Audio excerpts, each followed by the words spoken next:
السلام علیکم ناظرین، سلامتی ہو آپ پر جہاں بھی آپ ہوں۔ کیلنڈر پر آج دن میں تاریخ رہی 21 رجب المرجب، انگریزی تاریخ 23 فروری ہے۔ اپنے میزبان راہی حجازی سے انڈیا کی خبریں سنیے۔ RSS کے غنڈوں نے میرے بھائی پر حملہ کیا۔ حجاب پر پابندی کے خلاف عرضی داخل کرنے والی طالبات میں سے ایک ہاجرہ شفا نے الزام عائد کیا ہے کہ پیر کے روز ان کے بھائی پر سنگ پریوار کے غنڈوں نے حملہ کیا۔ ساتھ ساتھ انہوں نے حملہ آوروں کے خلاف سخت کارروائی کا مطالبہ کیا۔ ہاجرہ شفا نے کہا کہ میرے بھائی پر ہجوم نے صرف اس لیے بے رحمی سے حملہ کیا کہ میں اپنے حجاب کے لیے لڑ رہی ہوں، جو میرا حق ہے۔ ہماری املاک کو بھی برباد کیا گیا۔ کیوں؟ کیا میں اپنا حق نہیں مانگ سکتی؟ ان کا اگلا شکار کون ہوگا؟ میرا مطالبہ ہے کہ سنگ پریوار کے غنڈوں کے خلاف سخت کارروائی کی جائے۔ شفا کے واقف کار مسعود نے بھی اوڈوپی پولیس سے مجرموں کے خلاف کارروائی شروع کرنے کا مطالبہ کیا ہے۔ انہوں نے کہا کہ سیف یعنی شفا کے بھائی پر اوڈوپی میں سنگ پریوار کے 150 غنڈوں کے ہجوم نے حملہ کیا تھا۔ انہیں اس لیے نشانہ بنایا گیا کیونکہ ان کی بہن ہاجرہ شفا اپنے حقوق اور اپنے حجاب کے لیے لڑ رہی ہے۔ انہوں نے مزید کہا کہ نہ صرف میری بلکہ میرے اہل خانہ کی جان بھی خطرے میں ہے۔ ملزمان کے خلاف سخت سے سخت کارروائی کی جائے۔ کرناٹک کے DG اور اوڈوپی پولیس کو ٹیگ کرتے ہوئے انہوں نے سوشل میڈیا پر کہا کہ حملہ آوروں کے خلاف مقدمہ درج کیا جانا چاہیے۔ ایک اور عرضی گزار AH الماس نے کہا کہ سیف ہاجرہ شفا کے بھائی پر بھیڑ نے وحشیانہ حملہ کیا اور املاک کو بھی تباہ کر دیا، صرف اس لیے کہ شفا ظلم کے خلاف ڈٹ کر کھڑی ہے اور اپنا حق مانگ رہی ہے۔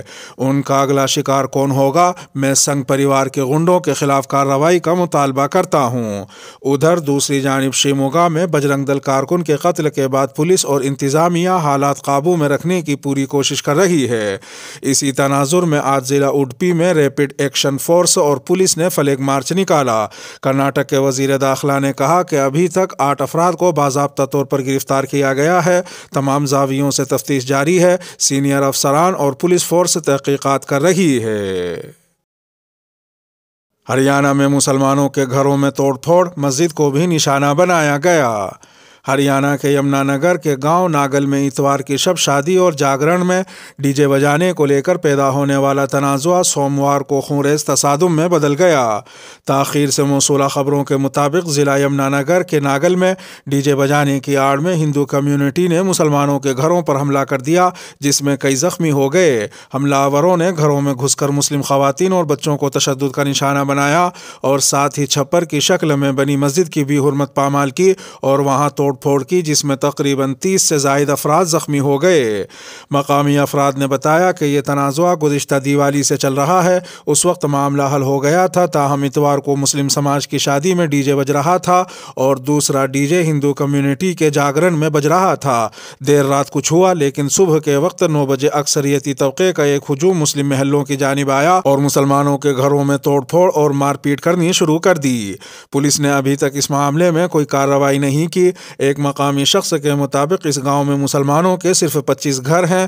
یہ گاؤں یمنا نگر سے 10 کلومیٹر کے فاصلے پر ہے۔ دینک بھاسکر کی خبر کے مطابق واقعے کے بعد پورا گاؤں پولیس چھاؤنی میں تبدیل ہے اور سبھی راستوں پر چوکسی بڑھا دی گئی ہے۔ گاؤں میں فی الحال امن بتایا جا رہا ہے اور سرکردہ حضرات دونوں فریق کے تنازع کو حل کرانے میں مصروف ہیں۔ پوری دنیا گھومنے کا وقت ہے مگر گواہوں کے پاس جانے کی فرصت نہیں۔ دہلی فسادات سے متعلق ایک معاملے میں ہائی کورٹ نے پولیس کو سخت سرزنش کی ہے۔ گواہوں کے بیانات قلم بند نہ کرنے پر عدالت نے کہا کہ آپ کے پاس پوری دنیا گھومنے کا وقت ہے، لیکن جن لوگوں نے جرم ہوتے دیکھا ان کے بیانات ریکارڈ کرنے کا وقت نہیں ہے۔ واضح رہے کہ 2020 میں دہلی فسادات کے دوران ایک ویڈیو وائرل ہوئی تھی جس میں کچھ پولیس اہلکار زمین پر پڑے کچھ مسلم زخمی نوجوانوں سے قومی ترانہ گانے کے لیے کہہ رہے تھے۔ ان زخمی 5 لوگوں کے آس پاس کم از کم 7 پولیس والے بھی نظر آ رہے تھے۔ اس ویڈیو میں پولیس انہیں بری طرح پیٹتی نظر آ رہی ہے۔ ان 5 نوجوانوں میں 23 سالہ فیضان کی موت ہو گئی تھی۔ فیضان کی والدہ نے ہائی کورٹ میں درخواست دائر کرتے ہوئے الزام لگایا تھا کہ پولیس پورے معاملے کو دبانے کی کوشش کر رہی ہے۔ پولیس کی سیل بند رپورٹ پر برہمی کا اظہار کرتے ہوئے جسٹس مکتا گپتا نے کہا کہ وائرل ویڈیو میں 5 نوجوان نظر آ رہے ہیں، لیکن 2 سال گزرنے کے بعد بھی پولیس کو اتنا وقت نہیں ملا کہ وہ چھوڑے گئے افراد کے بیانات قلم بند کر سکے۔ فیضان کی والدہ کا الزام ہے کہ فیضان کو بے رحمی سے مارنے پیٹنے کے بعد غیر قانونی طور پر حراست میں رکھا گیا اور ان کا علاج بھی نہیں کیا گیا، جس کی وجہ سے وہ حراست میں ہی دم توڑ گئے۔ فیضان کی والدہ نے پورے معاملے کی عدالت کی نگرانی میں جانچ کرانے کا مطالبہ کیا ہے۔ عدالت نے معاملے کی اگلی سماعت کے لیے 14 مارچ کی تاریخ مقرر کی ہے۔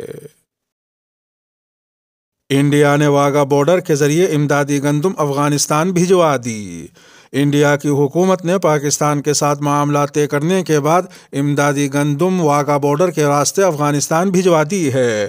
خبر رسائی ادارے ایسوسی ایٹڈ پریس کے مطابق انڈیا سے 2500 ٹن کی امدادی گندم کے 50 ٹرک منگل کو پاکستان کی سرحد میں داخل ہوئے، جو طورخم سرحد کے راستے واپس افغانستان جائیں گے۔ انڈیا میں تعینات افغان سفیر فرید مامونزئی نے ٹویٹ میں انڈین حکومت کا شکریہ ادا کیا کہ انہوں نے ایسے موقع پر فراخ دلی کا ثبوت دیا جب 2 کروڑ سے زیادہ افغان عوام کو بحران کا سامنا ہے۔ پاکستان کی وزارت خارجہ کے ایک عہدیدار نے بتایا کہ انڈیا کے ساتھ ہونے والے معاہدے کے تحت افغانستان سے ٹرک اٹاری واگا کے راستے انڈیا میں داخل ہوں گے، جہاں سے وہ گندم لے کر واپس روانہ ہوں گے اور طورخم سرحد سے افغانستان جائیں گے۔ واضح رہے کہ انڈیا کے افغانستان کو 50,000 میٹرک ٹن امدادی گندم اور ادویات بھجوانے کے اعلان کے 3 ماہ بعد پاکستان نے انڈین سامان کو گزرنے کی اجازت دینے کا فیصلہ کیا ہے۔ مہاراشٹر کے وزیر نواب ملک کو ای ڈی نے کیا گرفتار۔ مہاراشٹر کابینہ کے وزیر اور این سی پی لیڈر نواب ملک کو ای ڈی نے منی لانڈرنگ کیس میں تقریباً 8 گھنٹے کی پوچھ تاچھ کے بعد گرفتار کر لیا ہے۔ میڈیا رپورٹس میں کہا گیا ہے کہ نواب ملک کے مبینہ طور پر انڈر ورلڈ کے لوگوں کی املاک کو خریدنے میں ملوث ہونے کے تعلق سے پوچھ تاچھ کی گئی۔ شیو سینا اور این سی پی نے اس معاملے پر برہمی کا اظہار کیا ہے، جبکہ نواب ملک کے دفتر سے بھی ایک ٹویٹ کیا گیا ہے۔ نواب ملک کے دفتر سے کیے گئے ٹویٹ میں لکھا گیا ہے کہ نہ ڈریں گے اور نہ جھکیں گے، 2024 کے لیے تیار رہیں۔ وہیں این سی پی کے سربراہ شرد پوار نے کہا کہ نواب ملک مسلسل مرکزی حکومت اور ای ڈی کے خلاف بولتے ہیں، اس لیے ان پر کارروائی کی گئی ہے۔ اقتدار کا لگاتار غلط استعمال کیا جا رہا ہے۔ دریں اثنا نواب ملک کو ای ڈی کی جانب سے بغیر نوٹس ان کی رہائش سے دفتر پر لے جا کر پوچھ تاچھ کیے جانے پر مہاراشٹر کی برسر اقتدار مہا وکاس اگاڑی کی جماعتیں این سی پی اور شیو سینا نے برہمی کا اظہار کیا۔ این سی پی کی رکن پارلیمنٹ سپریا سولے نے کہا، بی جے پی کے لوگ کافی دنوں سے اس طرح کے ٹویٹ کر رہے تھے کہ نواب ملک اور مہا وکاس اگاڑی کے خلاف ای ڈی کے نوٹس جاری کیے جانے والے ہیں۔ وہ بغیر کسی نوٹس کے ہی نواب ملک کو براہ راست پوچھ تاچھ کے لیے ای ڈی کے دفتر لے گئے۔ مجھے نہیں معلوم کہ انہوں نے یہ کس طرح کی سیاست شروع کر دی ہے۔ وہیں شیو سینا کے رکن پارلیمنٹ سنجے راوت نے کہا کہ نواب ملک ایک سینئر لیڈر اور مہاراشٹر کے کابینہ وزیر ہیں۔ ای ڈی کے ذریعے جس طرح انہیں ان کے گھر سے لے جایا گیا وہ مہاراشٹر حکومت کے لیے ایک چیلنج ہے۔ ایک وزیر کو ہماری ریاست میں آ کر مرکزی ایجنسیاں لے جاتی ہیں۔ مرکزی حکومت کو مخاطب کرتے ہوئے سنجے راوت نے مزید کہا کہ 2024 کے بعد آپ کی بھی تحقیقات کی جائیں گی، اسے ذہن میں رکھیں۔ اتر پردیش میں چوتھے مرحلے کے لیے پولنگ، 60 سیٹوں پر ہو رہی ہے ووٹنگ۔ اتر پردیش اسمبلی انتخابات کے چوتھے مرحلے کے لیے 9 اضلاع کی 60 اسمبلی سیٹوں پر آج پولنگ شروع ہو گئی۔ اس مرحلے میں جہاں یوگی حکومت کے کئی وزراء میدان میں ہیں، وہیں لکھیم پور کھیری میں مرکزی وزیر مملکت اجے مشرا کو لے کر جو علاقے میں تناؤ ہے، اس کا اثر بھی صاف دکھ رہا ہے۔ واضح ہے کہ 2017 میں ان 60 میں سے 51 سیٹیں بی جے پی نے جیتی تھیں اور 1 سیٹ اس کی اتحادی پارٹی کو ملی تھی۔ سماجوادی پارٹی کے حصے میں اس وقت 4 سیٹیں آئی تھیں، لیکن اس بار بی جے پی کے سامنے 2017 کے نتائج کو دہرانے کا چیلنج ہے۔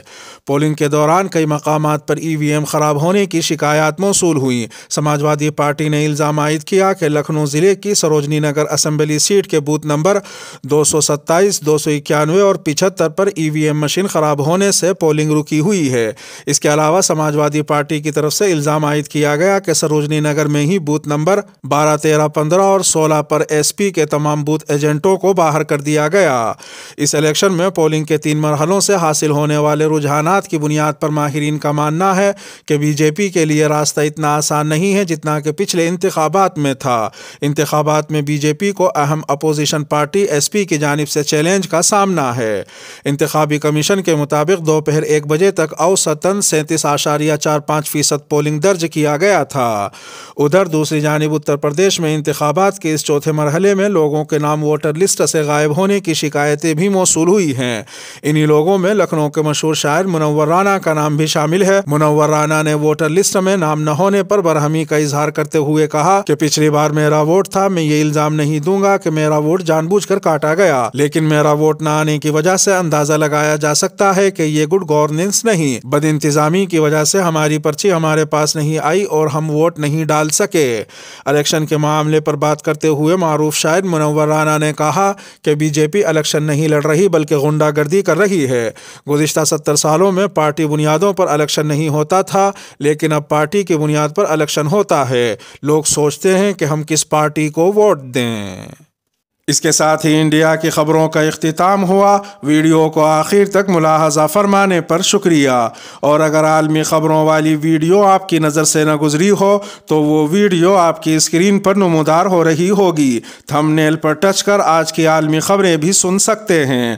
اپنے میزبان راہی حجازی کو اب دیجیے اجازت۔ سلامتی ہو آپ پر جہاں بھی آپ ہوں۔